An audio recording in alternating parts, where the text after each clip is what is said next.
avec Territoire d'Info, avec la presse quotidienne régionale, les télés locales de France et le réseau Via Télévision, qui sont nos partenaires, les Indes radios, 130 radios territoriales également, et TV5 Monde.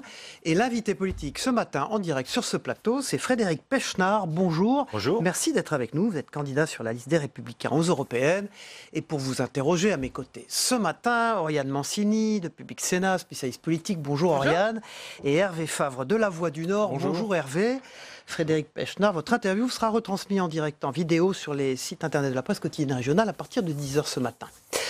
On passe à l'actualité tout de suite. Le président Bouteflika a démissionné. Des rassemblements ont lieu dans la foulée à Alger.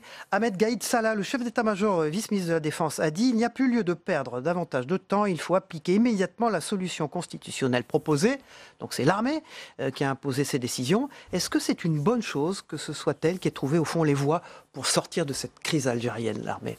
Je ne pense pas que ce soit l'armée qui ait trouvé la voie. C'est plutôt le peuple, en l'occurrence. C'est sous la pression de la rue, avec... une pression assez spectaculaire parce qu'elle était d'abord très, très nombreuse, bien sûr, mais également très pacifique. Et puis, vraisemblablement, c'est cette pression-là qui a fait en sorte que l'armée a trouvé cette solution et a débarqué Bouteflika. Voilà, alors, après, c'est plutôt une bonne nouvelle. Maintenant, il faut attendre un petit peu de voir comment va se passer la transition démocratique. Il va falloir organiser... C'est déjà les questions que se posent, bien les sûr, gens dans la rue à Alger. C'est la question qui se pose. C'est comment ils vont être obligés d'organiser une nouvelle élection présidentielle. Qui pourra y avoir accès? Comment ça va se passer? C'est ça qu'il faut suivre maintenant. Et depuis le début de la crise, la France reste très discrète. Elle a raison. Moins on en dit, mieux on se porte. Je pense que d'abord, l'Algérie est un pays indépendant. On n'a pas vraiment à se mêler de ce qui se passe à l'intérieur des frontières algériennes. Et puis c'est en même temps un pays avec lequel nous avons des liens extrêmement importants. Il y a une communauté algérienne qui est très, très importante en France. Nous avons des liens historiques, amicaux, difficiles, parfois compliqués. Je crois qu'il faut qu'on soit prudent, oui. On va parler du grand débat, puisque le grand débat est en débat à l'Assemblée nationale hier et aujourd'hui. Est-ce que vous pensez que cette séquence est utile ? Je pense qu'il faudrait surtout en sortir. Ce n'était pas forcément une mauvaise idée de lancer le grand débat. Ça permettait d'essayer de trouver une solution politique à une crise qui était aussi politique, mais qui était devenue sécuritaire. Ça a marché plus ou moins bien. Bon, il y a un moment où je crois qu'il faut arrêter la parole et puis rentrer dans le dur du sujet. Je crois qu'on attend des propositions et puis des décisions de la part du gouvernement. Qu'est-ce que vous attendez comme décision ? À vrai dire, moi, j'attends pas grand-chose comme décision. Ce que je voudrais savoir, c'est comment est-ce qu'on va sortir. On a une crise politique qui s'est transformée et qui est toujours une crise aussi sécuritaire, qui pose un vrai sujet. Ça fait quand même 20 semaines de suite que notamment, alors plusieurs villes de France, mais moi je suis élu dans le 17e arrondissement, élu de Paris, ça fait 20 semaines que la vie des Parisiens est quand même extrêmement perturbée et c'est le moins qu'on puisse dire. Paris a été mis à feu et à sac par des émeutiers.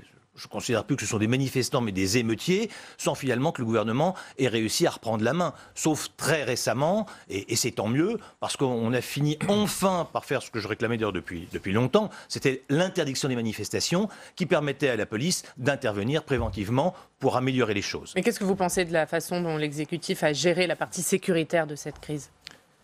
Je pense qu'on a perdu beaucoup de temps. C'est-à-dire qu'on est resté trop longtemps sur la posture ce sont des manifestants. Quand vous avez des gens qui mettent le feu aux voitures, qui attaquent les symboles de la République, qui pillent des magasins, qui agressent des policiers, il y a eu presque 2000 policiers et gendarmes qui ont été blessés. Pendant des semaines et des semaines, la réponse ne peut pas être « les gens ont le droit de manifester ». Ce ne sont pas des manifestants. Voilà. Certains le sont, mais ceux qui font ça ne sont pas des manifestants. Ça s'appelle des émeutiers, et les émeutiers doivent être traités comme ils sont. Pourquoi le gouvernement a tardé à agir ? Pourquoi ? Je peux pas vous dire, je ne suis pas au gouvernement. Je pense qu'il y a... Vous auriez pu l'être, par Je pense qu'il y a... Attendez, je réponds. Je pense qu'il y a une part légitime d'inquiétude. Vous savez, le maintien de l'ordre à la française, c'est simple, c'est pas de contact. Et pourquoi pas de contact? Parce qu'on veut pas de mort, pas de blessés graves. Une doctrine. C'est une doctrine. Et c'est une bonne doctrine. Seulement, c'est une doctrine qui n'est employable qu'en cas de maintien de l'ordre, de service d'ordre, de manifestation. Quand vous avez affaire à des délinquants, il faut passer la vitesse supérieure et d'une phase statique, demander à la police de rentrer dans une phase dynamique. Pour ça, il faut que le gouvernement donne des ordres aux policiers et aux gendarmes. Oui. On avait parlé de vous au moment du remplacement de Gérard Collomb. Finalement, avec le recul, vous vous dites j'ai bien fait de aller dans cette galère? Je ne me pose pas du tout la question comme ça. Vous savez, moi j'ai été policier pendant plus de 30 ans, je suis préfet, je suis élu, et les difficultés ne me font pas peur. J'ai été des années dans des services difficiles. En l'occurrence, ce n'est pas le sujet, c'est que les conditions de mon entrée au gouvernement n'étaient pas réunies, tout simplement. J'appartiens à un parti qui n'est pas un parti de gouvernement, les Républicains, c'est un parti d'opposition, et voilà. Il y en a d'autres qui ont franchi le pas, hein. Oui, mais moi je ne critique personne et je comprends que ça peut être intéressant de rentrer au gouvernement. Après, la question qui se pose, c'est pas tellement d'être au gouvernement, c'est être au gouvernement, pourquoi faire, avec quels moyens et quelle autonomie. C'est plutôt ça, les vraies questions. Vous parliez de la doctrine de maintien de l'ordre, elle a un petit peu changé. Christophe Castaner a revu cette doctrine. Est-ce que désormais c'est la bonne pour vous? Alors, il n'a pas revu la doctrine de maintien de l'ordre. Quand il y a une manifestation, la doctrine est toujours la même. C'est-à-dire que les policiers sont là en retrait pour protéger la manifestation, ils restent statiques. La seule chose qui a changé, c'est qu'au bout de 20 semaines, le gouvernement s'est aperçu que ce n'étaient pas des manifestants, mais des émeutiers. Et donc a donné des instructions à la police. Les instructions sont claires. C'est-à-dire que quand vous avez des gens qui mettent le feu, qui pillent, qui agressent, eh bien, il faut aller les arrêter. Et donc vous passez d'une phase statique à une phase dynamique, qui évidemment offre plus de risques au moment de l'interpellation, parce qu'il y a contact. Aujourd'hui, ce qui a changé aussi par rapport aux manifestations de l'ancien monde, c'est que tout est filmé. Tous les gens ont leur smartphone prêt à employer et on voit beaucoup de vidéos de violences policières, c'est-à-dire des policiers qui attaquent sans raison apparente les manifestants. Est-ce que l'ancien directeur de la police que vous êtes est choqué par ces images? Alors faut remettre les choses à leur place et l'église au centre du village. C'est pas deux bandes qui s'affrontent. C'est pas des jeunes qui se bastonnent le samedi après-midi. Vous avez d'un côté des émeutiers et de l'autre des policiers qui sont là parce que c'est leur métier d'être là. Voilà, ils n'ont pas le choix. Le samedi, ils préféraient être chez eux. Ils sont là parce que c'est leur métier d'être là. Et ils répondent à une première violence. Ceux qui sont en cause, ce sont les gens qui sont dans la rue de manière illégale, qui attaquent, qui brûlent et qui pillent. Et à partir de là, la violence légitime de la police doit s'exercer. Ou alors on laisse faire, et c'est pas la peine qu'il y ait des policiers. Donc on ne peut pas comparer les deux types de violence. Il y a d'une part une violence légitime, parce qu'il faut bien que la police ramène la paix dans la rue. Posez la question aux habitants de Paris, posez la question aux gens qui étaient sur les Champs-Élysées il y a 15 jours, posez la question aux commerçants. Ça fait 20 semaines qu'on ne peut plus vivre normalement parce qu'il y a un certain nombre de casseurs qui viennent dans Paris. Est-ce que c'est normal ? La réponse est non. Donc il faut que la police emploie la force à partir du moment où les gens refusent de se disperser et viennent pour attaquer, agresser et casser. Un mot sur Michel Delpech, préfet de police de Paris, qui a été sanctionné, remplacé par Didier Lallemand. Est-ce qu'il fallait sanctionner pour vous? Est-ce que ça a été infusible? Est-ce que la responsabilité n'était pas politique? Ça a été évidemment infusible. Évidemment, le préfet de police n'est pas responsable de tout ce qui se passe en France, par exemple. Il est responsable de ce qui se passe à Paris. De ce que j'ai vu récemment, que ce soit à Bordeaux, à Toulouse, à Montpellier, à Avignon, les choses se sont passées exactement de la même façon. Le préfet de police est un fonctionnaire, il obéit aux instructions qui lui sont données par le gouvernement. On attend la décision du Conseil constitutionnel sur cette loi anti-casseurs. Pour vous, il y avait des motifs à mettre cette loi, à douter de sa constitutionnalité? Vous savez, je crois plutôt que... Moi, je ne suis pas du tout hostile à la loi anti-casseurs. Elle a d'ailleurs été initiée ici même, au Sénat, par Bruno Retailleau et le groupe Les Républicains. Donc c'est une loi, évidemment, que je soutiens. Le sujet, ce n'est pas tellement ça. C'est d'avoir une loi nouvelle. Le sujet, c'est de faire appliquer les lois qui existent déjà. Donc aujourd'hui, il y a une loi sur les attroupements, c'est-à-dire une manifestation non déclarée. Et à partir du moment où vous avez fait les sommations, les policiers ont fait les sommations, les gens doivent partir. Sinon, c'est un attroupement. Participer à un attroupement, c'est délictuel. Ça veut dire que vous pouvez être interpellé, placé en garde à vue. Et d'ailleurs, les peines sont aggravées si vous masquez votre visage ou si vous êtes armé d'armes par nature ou par destination. Donc, il y avait déjà dans la loi de quoi faire respecter l'ordre. Et on voit bien que le fait d'avoir lancé cette histoire de loi anti-casseurs, c'était plutôt pour masquer une forme d'impuissance de l'État. Frédéric Pechnard, candidat sur la liste LR aux européennes et notre invité politique dans Territoire d'Info aujourd'hui. Les gens veulent savoir quelle est la bonne réponse aux Black Blocs. Frédéric Pechnard, vous êtes un spécialiste, vous avez été policier. Quelle est la bonne réponse face à ces manifestations récentes de ces Black Blocs qui viennent parfois de l'étranger? Alors, il n'y a pas une réponse, il n'y a pas un mode d'emploi qui soit parfait. Il y a plusieurs choses. La première, c'est ceux qui viennent de l'étranger ne devraient pas pouvoir pénétrer sur le territoire national. Quand j'organisais, comme directeur général de la police, les sommets comme le G8 ou le G20, il y a toujours des gens qui essayent de venir casser.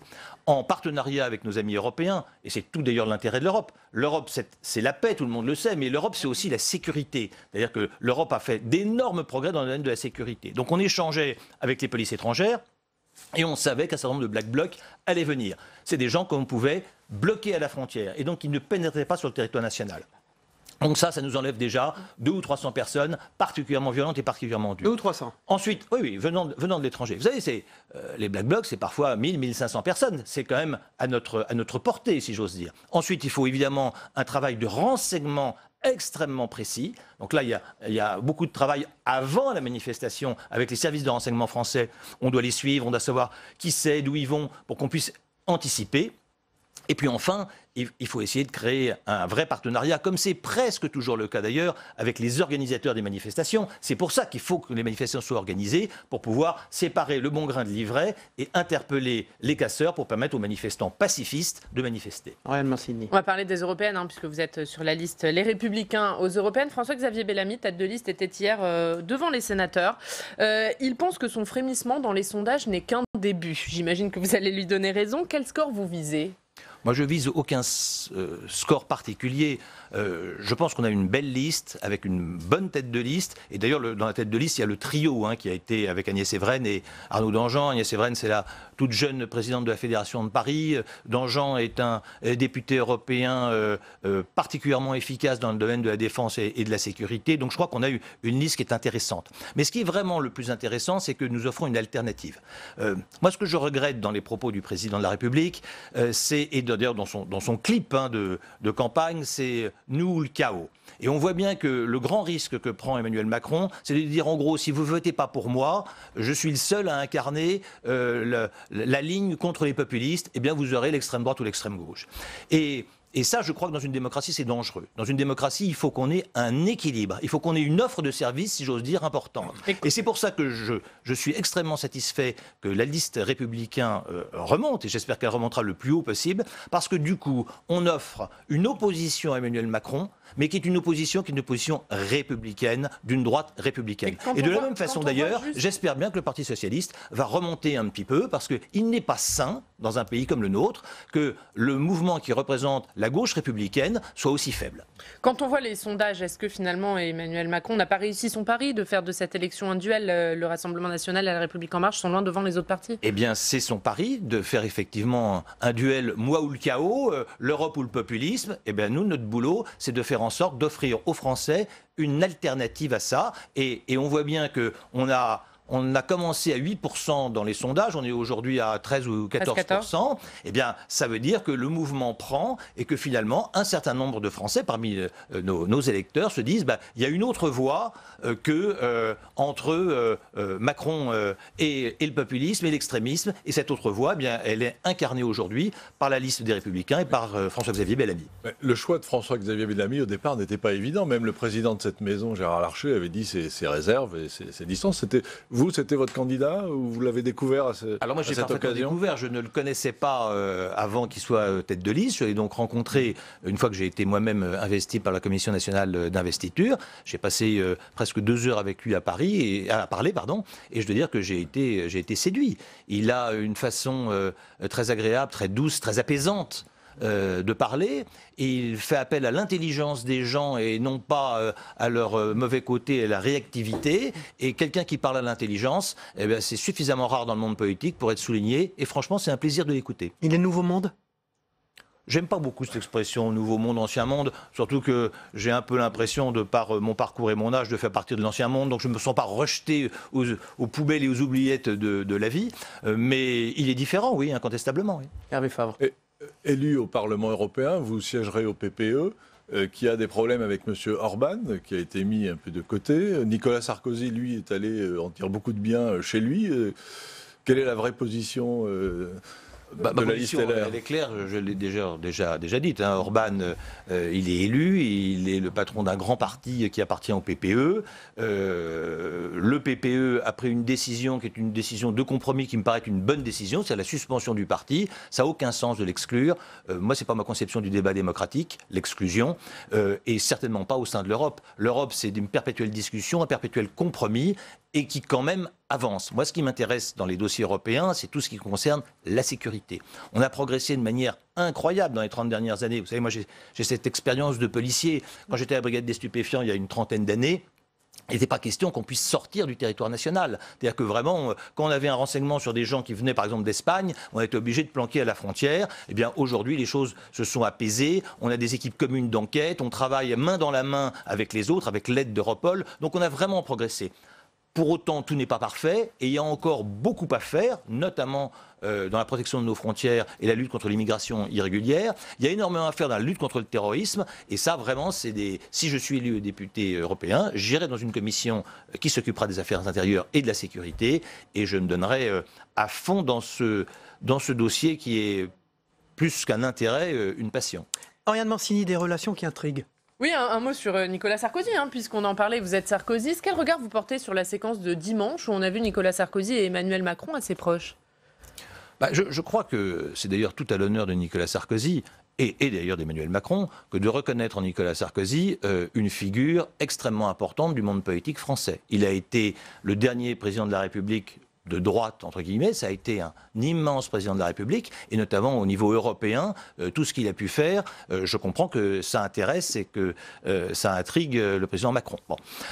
Sur les plateaux des Glières, c'est Nicolas Sarkozy qui a décidé, au début de son quinquennat, chaque année, il a été sur le plateau des Glières pour rendre hommage aux résistants français. À partir du moment où le président Macron allait aux Glières, il a assez naturellement invité l'ancien président de la République, et je crois que c'est Est-ce que ça ne vous complique pas la tâche? Nicolas Sarkozy reste une figure tutélaire à droite. De le voir si proche d'Emmanuel Macron en pleine campagne des Européennes, alors que vous combattez politiquement Emmanuel Macron, ça ne vous complique pas la tâche? Non, je ne crois pas, parce qu'en l'occurrence, il n'était pas ni comme chef de parti, ni comme homme politique, mais comme ancien président de la République. Moi, je trouve ça pas mal, qu'il y ait une espèce de continuité entre les présidents de la République. Finalement, le président Macron, comme tous les présidents de la République, c'est quelqu'un qui est assez seul.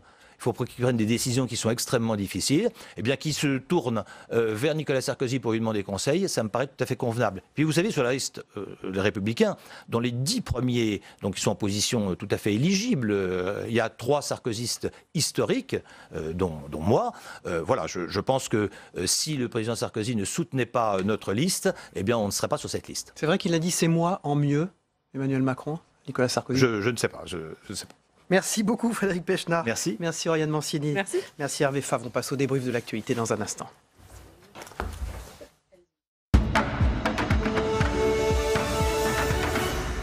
Merci. Au revoir Frédéric Pechnard. Font leurs entrées pour cette deuxième partie d'émission Jean-François Beige. Jean-François Beige, rédacteur en chef du Courrier du Parlement, et Patrice Moyon, de Ouest France, le premier quotidien français. Messieurs, un mot sur ce qu'a dit Frédéric Pechnard de cette loi anti-casseurs. Liberticide, pas liberticide, Jean-François Beige? Non, mais je pense qu'il a dit, ce qu'il a dit est vraiment reflet. C'est un ancien policier qui a parlé, là. On a vu. Les journalistes de mon âge l'ont connu, jeune policier, et jeune policier très anticonformiste et très efficace. Et c'est cette loi anti-casseurs, elle a l'avantage de redonner quelques outils, car comme l'a très bien dit Frédéric Pechnard, c'est pas deux bandes qui se disputent le samedi, c'est vraiment des forces de l'ordre qui sont confrontées à des casseurs. C'est pas l'ensemble des gilets jaunes, répétons-le une fois de plus, c'est pas les gens qui veulent manifester leur colère, leur mécontentement, mais il y a un problème de sécurité lié à ces manifestations. On ne peut pas le nier. Il a très bien expliqué le phénomène Black Blocs aussi. Et oui, c'est ça, il faut des textes appropriés. Il a raison aussi de souligner que la France disposait déjà de l'arsenal législatif et juridique pour intervenir. Que là, si ça a flotté, il y a une responsabilité là, du gouvernement. Oui, alors après, les textes, les meilleures lois du monde, les meilleurs textes ne remplaceront pas la volonté politique, la compétence professionnelle, parce que c'est vraiment un métier technique, le maintien de l'ordre. Il faut avoir de l'expérience, des foules, des maniements, des mouvements. C'est très compliqué. Les foules, il y en a en Algérie. L'armée a précipité la démission du président Bouteflika, malgré une forme de résistance de son entourage forte. C'est quand même l'armée qui a, alors on va dire, suivi ou accompagné le processus. Le processus, c'est très difficile de voir si c'est un processus de transition ou simplement un processus né de la nécessité, parce qu'il y a un phénomène dit de dégagisme. Tout d'un coup, Bouteflika a été rejeté par son peuple, ça c'est évident. On voit des images de lui. Mais est-ce qu'il y a là-dedans un processus un peu construit? Remettant sa démission. En fait, il y a 3 scénarios. Il y a le scénario d'une transition purement militaire, c'est-à-dire qu'on mettra un général en civil. C'est ce qui est arrivé à des pays très bien, dont le nôtre. Et puis il y a la transition politique soutenue par l'armée. Et il y a la transition purement politique, toute seule, et ça c'est vraiment très risqué. On passe pas comme ça d'une période de glaciation démocratique à un printemps. À un printemps, oui, mais ça on a vu que c'était très difficile, notamment en Égypte. Alors, ce n'est pas l'armée qui est le moteur de la transformation actuelle en Algérie, c'est bien le peuple algérien. Et effectivement, l'armée qui arbitre en lâchant Bouteflika. Après, aujourd'hui, vite, et très vite, parce que là, en fait, c'est plus Bouteflika qui est au pouvoir, c'est le clan, un clan autour de Bouteflika qui s'enrichit depuis des années. Et la question, c'est effectivement, qu'est-ce qui va se passer maintenant? Est-ce qu'on va rester dans une transition démocratique, pacifique? Il faut quand même se souvenir que dans les années 90, il y a eu cette guerre civile avec plusieurs dizaines de milliers de morts en Algérie. Est-ce qu'il y a une génération d'hommes politiques, Jean-François Beige, en Algérie, capables d'accompagner cette transition démocratique? C'est toute la question, on ne les voit pas. Ils existent, quand on parle avec des Algériens, ils nous disent qu'ils existent. Mais et il y a aussi un grand danger, c'est les règlements de compte, notamment interclans, les corrompus qui essayent de se... On a vu ça dans d'autres pays, dans d'autres transitions. Les plus corrompus essayent de poursuivre les autres et de les embastiller pour faire oublier leur propre turpitude. Tout ça, c'est devant l'Algérie, c'est des gros problèmes. On passe au Brexit. Pour s'en sortir, la première ministre britannique propose un deal, un plan à Jeremy Corbyn, le leader de l'opposition. Alors là, on ne comprend plus rien. Elle a du mal avec sa propre majorité et elle va proposer un deal à Jeremy Corbyn. Qu'est-ce qui se passe, Jean-François Beige? Mais oui, parce que le Brexit, c'est beaucoup plus compliqué que tout le monde le croyait. C'est le leader du Parti travailliste, quand même. Oui. C'est l'opposant premier. Il faudra faire une construction juridique très compliquée, puisque si j'ai bien compris, les Anglais disent on va fonctionner très bien avec des accords bilatéraux comme la Suisse par exemple. On peut continuer à profiter de l'Europe avec des accords bilatéraux, mais c'est très compliqué les accords bilatéraux. Les Suisses, ils passent un temps fou à faire des accords avec l'Union européenne. Il faut toujours tout négocier pied à pied, et là vous avez besoin de tout le monde dans un pays. Alors, l'Angleterre, ça reste, on voit bien quand les images que l'on voit du Parlement britannique, on vient de voir, là, on voit que c'est un pays de vieille tradition parlementaire. Et donc, c'est vrai que ils ont une autre tradition du dialogue entre l'opposition et la majorité, une autre tradition que la nôtre. C'est pas tout à fait surprenant ce qu'elle a fait. Et on peut la féliciter de sa patience, parce que c'est le rocher de Sisyphe. Alors, ce qu'on voit quand même, c'est que la question européenne a fait éclater toute la scène politique anglaise, puisque à l'intérieur des propres clans. Parce que les travaillistes sont divisés, les conservateurs sont divisés, et puis que Theresa May doit trouver une solution avant les élections européennes. Sinon, le Royaume-Uni serait contraint, une situation complètement absurde, de participer à ces élections européennes. Mais Theresa May, au fond, elle fait passer l'intérêt national avant l'intérêt du Parti conservateur, son parti, Jean-François Bège. Ah oui, bien sûr. Oui, mais de ce point de vue-là, elle restera dans l'histoire comme une grande première ministre ou pas? Rester dans l'histoire, tout dépend de la qualité de sa sortie, qui aura lieu un jour ou l'autre. Mais ce que l'on ne dit pas, en fait... Un jour ou l'autre, vous avez l'air dubitatif. Oui, parce qu'elle a quand même changé de position de multiples fois au cours de ces dernières semaines. C'est pour ça que sa place dans l'histoire, je ne sais pas, mais dans la ténacité, elle est forte. Parce que ce que l'on ne dit pas, c'est quand même, il y a le problème de la contribution financière de la Grande-Bretagne. C'est un des grands contributeurs au budget de l'Union européenne. Alors, la date de sortie, c'est très important. Jusqu'où il paye normalement, je me suis laissé dire qu'ils continuent à payer comme si de rien n'était, puisqu'ils ne sont pas complètement sortis. Mais après, selon la date, ce sont des factures de plusieurs millions d'euros. C'est très lourd. Donc, c'est très compliqué à négocier aussi. Et ça, pudiquement, on n'en parle pas trop. Mais quand l'Europe n'aura plus les Anglais, c'est nous qui allons contribuer au budget. Moi, je pense aussi que le réalisme pourrait l'emporter quand même au dernier moment, parce que le Royaume-Uni, c'est un pays de commerçants. Rester au sein de l'union douanière, c'est quand même un enjeu important. Et on voit quand même qu'il y a un certain nombre de décisions économiques qui se dessinent dans l'industrie automobile, aéronautique, et donc les conséquences sociales pourraient être lourdes. Donc je pense que l'heure est plutôt quand même au pragmatisme aujourd'hui. Si on revotait en Angleterre aujourd'hui, on serait sûr du score? Alors là, je ne fais pas comme vous, mais moi j'entends dire tout et son contraire, on me dit. Mais bon, c'est sûr, après, régionalement, on sait très bien que les Écossais, par exemple, sont très opposés au Brexit.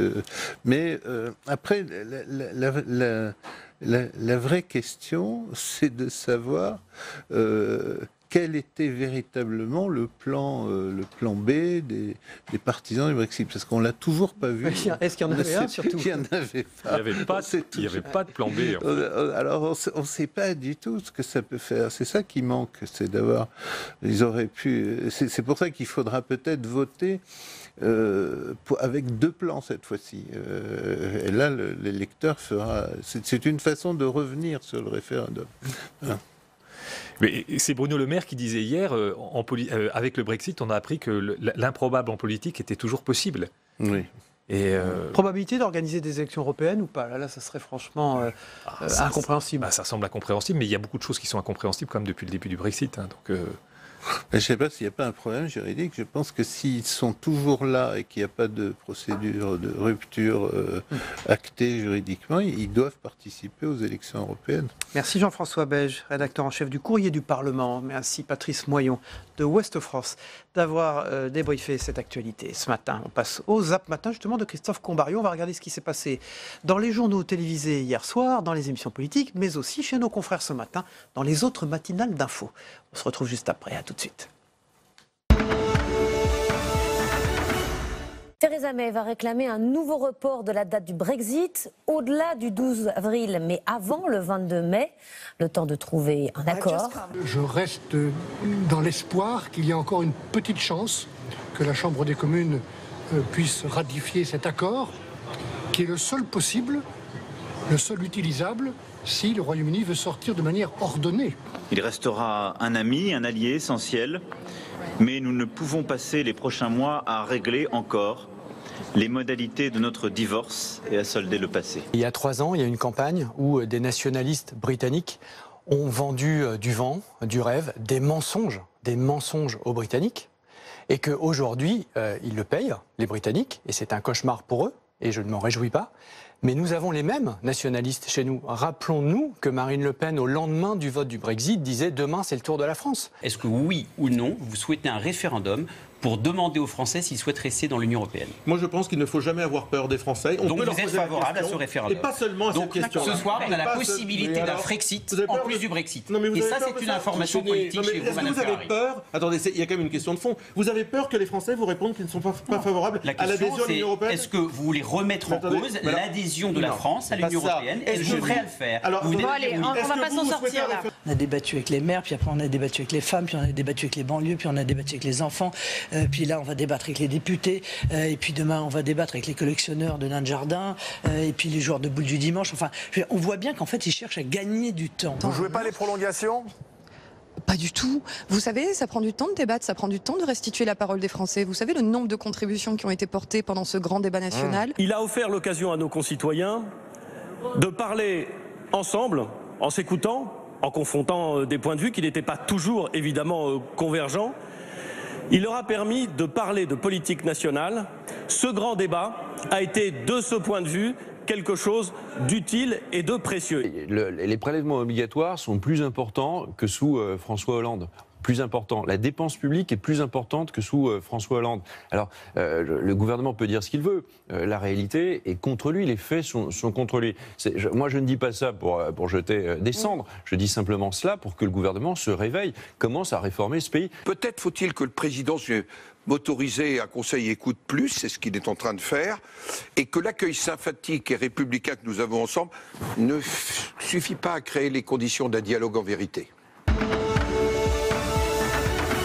Voilà, nous poursuivons notre émission dans un instant. C'est l'actualité parlementaire avec Territoire Sénat. À tout de suite.